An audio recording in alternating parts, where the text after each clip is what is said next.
Trade with Kamran Bhavani. क्या आप stock exchange में इन्वेस्ट करके पैसा कमाना चाहते हैं तो हमारे ग्रुप को ज्वाइन करें। हम आपको देंगे बर वक्त और बेहतरीन मशवरे। हमारे पास अकाउंट खोलने और ग्रुप ज्वाइन करने के लिए इन व्हाट्सएप नंबर पर राब्ता करें। कामरान मेमन भवानी 0345-826-4499। बिस्मिल्लाहिर्रहमानिर्रहीम। अस्सलाम कॉल मेंबर्स में कामरान मेमन भवानी हूं। आप देख रहे हैं यूट्यूब का चैनल। सब क्लेम या ब्लेम नहीं है। आज के इस वीडियो में हम बात करेंगे कि बढ़ता हुआ इंडेक्स, बैंकिंग सेक्टर में तेजी का तूफान, अब अगला नंबर किसका होगा, इसके ऊपर बात करेंगे। सबसे पहले आप सबको गुज़िश्ता ईद मुबारक। काफ़ी एक लॉन्ग वेकेशन था और उसके बाद जो है वो मार्केट आपकी स्टार्ट रही। पिछले वीक के अंदर हमने थोड़ा सा रिकैप कर लेते हैं पिछले वीक का। पिछले वीक में एक टाइम में 3400 पॉइंट का इजाफा हुआ था और फिर लास्ट डे 500 का इजाफा हुआ था। ऑलमोस्ट 4000 पॉइंट के करीब करीब मार्केट ने गेन किया था। अच्छा, पिछले वीक के अंदर जो हमने लास्ट फ्राइडे वाले दिन थोड़ी सी सेलिंग भी देखी थी मार्केट के अंदर, क्योंकि लिवरेज वाले जो हजरात थे उनकी थोड़ी सेलिंग नजर आई थी मार्केट के अंदर, क्योंकि एक लॉन्ग वेकेशन था तो लिवरेज की कॉस्ट बहुत ज्यादा लग जाती है, जिसकी वजह से हमने एक प्रेशर देखा था मार्केट के अंदर। अच्छा, एक्सपेक्टेशन यही थी मार्केट के अंदर, जो लास्ट वीक के अंदर आपको बताया गया था कि मार्केट जैसे 77,300 का लेवल ब्रेक करेगी, मार्केट एक नए हाई की तरफ होगी। अल्हम्दुलिल्लाह, अगर आप पिक्चर में देखें तो 77,100 का लेवल जैसे मार्केट ने ब्रेक किया, उसके बाद मार्केट एक नई रैली की तरफ चली गई और मार्केट ने तकरीबन देखा जाए तो आज के दिन में 2183 पॉइंट का हाई बनाया। एक टाइम में 78,890 का एक नया हिस्टोरिकल हाई, और जबकि 78,801 के करीब 2094 पॉइंट प्लस के साथ क्लोजिंग रही मार्केट की। और साथ साथ वॉल्यूम में भी इजाफा रहा। 452 मिलियन के वॉल्यूम्स रहे, जो कि फ्राइडे वाले दिन के वॉल्यूम से ज्यादा थे। फ्राइडे वाले दिन 394 मिलियन के वॉल्यूम्स रहे। वॉल्यूम में भी इजाफा रहा, और क्योंकि जब बजट आया था तो बजट में जो एक्सपेक्टेशन थी उसमें यह था कि कैपिटल गेन टैक्स और टैक्सेस में भरपूर इजाफा होगा, लेकिन ऐसा नहीं हुआ और इंटरेस्ट रेट कम हुआ। बजट अच्छा रहा, जो कि स्टॉक मार्केट के लिए बेहतरीन था। इसी वजह से स्टॉक मार्केट बजट के बाद से आपकी परफॉर्म कर रही थी और आज भी मार्केट ने बेहतरीन परफॉर्म किया। Top volume leader, top gainers, decliner आपके सामने है। अगर हम सेक्टर वाइज देखें तो आज कमर्शियल बैंक टॉप पे रहे। 140 देखा जाए 1476 पॉइंट सिर्फ कमर्शियल बैंक के थे। सेकंड नंबर पे फर्टिलाइजर के 210 पॉइंट, ऑयल एंड गैस के 107 point, cement sector, textile, automobile, food sector positive रहे, बुलिश ट्रेंड की तरफ रहे। नेगेटिव साइड पर देखें तो oil and gas sectors, automobile, इनमें हमने गिरावट देखी। टेक्नोलॉजी, जबकि देखा जाए तो मिसलिनियस स्टॉक्स में हमने स्लाइटली गिरावट देखी। आज क्या वजह थी कि जो बैंकिंग सेक्टर आपका जो है वो टॉप पर चला गया और मुसलसल एक तेजी का तूफान यानी कि बैंकिंग सेक्टर में रहा।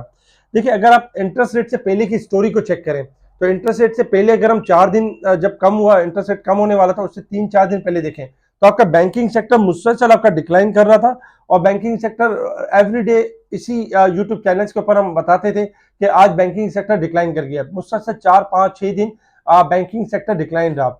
जैसे ही इंटरेस्ट रेट कम हुआ, लोगों ने ये एक्सपेक्टेशन, इन्वेस्टर्स की एक्सपेक्टेशन यही होती है कि अब जब चूंकि इंटरेस्ट रेट कम हो गया है तो बैंकिंग सेक्टर अब लोअर साइड पे जाएगा। मगर वो ये नहीं चेक करते कि बैंकिंग सेक्टर पिछले 6 दिन से गिर रहा है। अगर 6 दिन से कोई चीज गिर रही है तो जैसे ही रूमर्स न्यूज बन जाती है तो फिर क्या होता है कि वो सेक्टर आपका भागना शुरू हो जाता है, फिर वो मंदी नहीं करता है।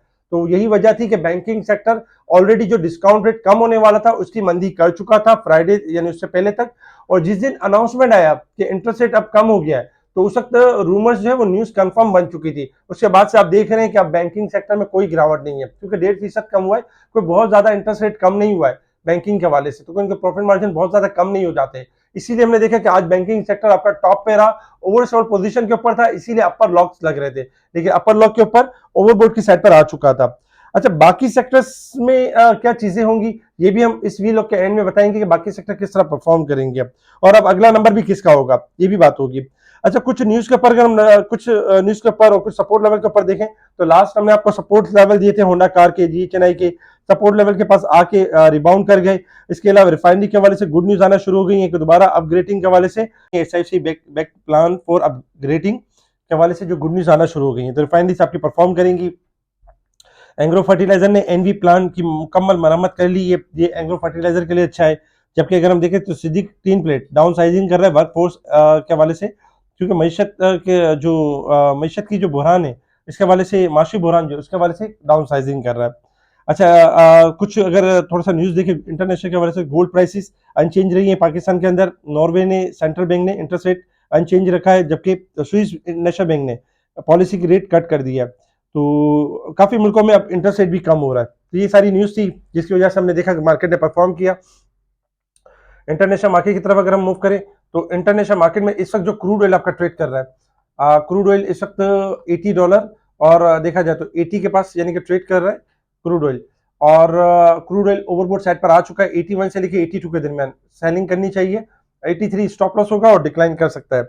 इसके साथ ही अगर हम देखें तो गोल्ड सिल्वर के हवाले से, तो गोल्ड सिल्वर आपका यानी कि 2353 यानी $6 प्लस है, जबकि सिल्वर अगर हम देखें तो 30-35 पे चल रहा है। गोल्ड सिल्वर में लास्ट टाइम आपको बताया गया था कि ओवरसोल्ड है, बाउंस बैक कर जाएंगे, अल्हम्दुलिल्लाह बाउंस बैक कर गए। 79 सेंट प्लस है silver. Gold silver overboard side पर आ चुके हैं 30-75 से लेके 31-50 के दरमियान सेलिंग करनी चाहिए सिल्वर के अंदर। और गोल्ड में सेलिंग बनती है 2300 यानी कि 70 से लेके 2400 के दरमियान, वहां कहीं सेलिंग बनती है। गोल्ड सिल्वर आपके बढ़ सकते हैं, डॉलर इंडेक्स भी आपका इस वक्त प्लस में थोड़ा सा यानी कि डिक्लाइन कर सकता है। Resistance level and support level आपके सामने है। 79,120 हमारा रेजिस्टेंस लेवल होगा, 78,517 हमारा सपोर्ट लेवल है। मार्केट इस वीक के हिसाब से, क्योंकि इस वीक में 2 दिन थे, तो 908 पॉइंट ओवरबोट है, जबकि अगर हम साल के हिसाब से देखें तो 289 पॉइंट मार्केट अभी भी ओवरबोट है, जबकि अगर हम मंथ के हिसाब से देखें तो 3,466 पॉइंट ओवरबोट है। No doubt market overbought side पे चल रही है, लेकिन चूंकि मार्केट का जो ट्रेंड है वो बुलिश है, इस वजह से ओवरबोट पॉइंट में इजाफा हो सकता है। कल चूंकि लास्ट डे है मार्केट के हवाले से, अगर हम लास्ट डे के हिसाब से देखें तो मार्केट जिस तरह परफॉर्म कर रही है, मार्केट आपकी बेहतर परफॉर्म कर रही है और इंशाल्लाह एक्सपेक्टेशन है कि कल भी मार्केट आपके हायर साइड पे ओपन हो सकती है, क्योंकि आपका बैंकिंग सेक्टर अपर लॉ के करीब यानी क्लोज हुआ है। तो कल एक्सपेक्टेशन यही है कि कल 5-5 रुपए 7-7 रुपए प्लस भी ओपन होगी बैंकिंग सेक्टर के, लेकिन आपने करना यही है कि हाई साइड पे प्रॉफिटिंग करनी है। टेक्निकल ग्राफ के हिसाब से चार्ट आपके सामने 77,300 का सपोर्ट लेवल रहेगा मार्केट का, और नेक्स्ट जो रेजिस्टेंस लेवल आ रहा है 79,400 और 80,500। मार्केट बुलिश ट्रेंड की तरफ है, तो ये लेवल अचीव कर सकती है, लेकिन आपने करना ये कि शॉर्ट ग्राफ के हिसाब से अगर आप देखेंगे तो मार्केट मुसलसल गेन कर रही है। तो आपने करना ये कि जो सेक्टर ज्यादा बढ़ गए उनमें प्रॉफिट टेकिंग करें, जो सेक्टर नहीं चले उनमें आप पोजीशन बना सकते हैं। अच्छा, कुछ स्टॉक्स हैं जिनके रेजिस्टेंस लेवल हमने आपके सामने शेयर कर दिए हैं, जिसमें बैंकिंग सेक्टर्स भी है, आज जो ऑयलिंग ऑक्टोपस वगैरह भी चले, इन सबके यानी कि रेजिस्टेंस लेवल शेयर कर दिए हैं। अच्छा, अगला नंबर किस सेक्टर्स का होगा जो परफॉर्म कर सकता है? देखिए, होता ये है कि पहले एक सेक्टर आपका जो काफी डिक्लाइन कर रहा था 6-7 दिन तक, यानी कि बैंकिंग सेक्टर, उसने एक बेहतर परफॉर्म किया। इसके अलावा और बहुत सारे सेक्टर हैं जिन्होंने डिक्लाइन किया, जैसे रिफाइनरी ने डिक्लाइन किया, एक अच्छा खासा परफॉर्म कर सकता है। अच्छा, आपका ऑयल एंड गैस सेक्टर, जैसे आज ओजीडीसी ने परफॉर्म किया, तो ओजीडीसी पीपीएल परफॉर्म कर सकते हैं। आपका सीमेंट सेक्टर बेहतरीन परफॉर्म कर सकता है, क्योंकि DG Khan, maple leaf, pioneer Cherat को अगर आप देख रहे होंगे तो मुसलसल परफॉर्म कर रहे हैं, लेकिन डीजी खान, मैपल लीफ में भी एक अच्छी रैली बन सकती है। इसके साथ ही अगर हम देखें तो फार्मास्यूटिकल में सरले है, फिरोजसंस है, सिटी फार्मा है, एक अच्छी पोजीशन के ऊपर आ सकते हैं। छोटे स्क्रिप्ट देखें तो पीटीसी है, लोड्स है, जनरल टायर है, आपका पार्क इलेक्ट्रॉन आज इसी वजह से परफॉर्म करते हुए नजर आया।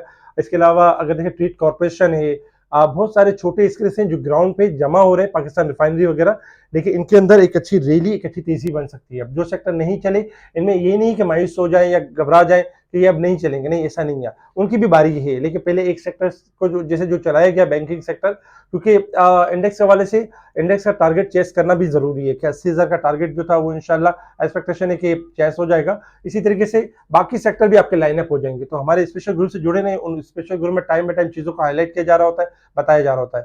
ठीक है जी, शुक्रिया। कामरान मेमन बावनी, अल्लाह हाफिज।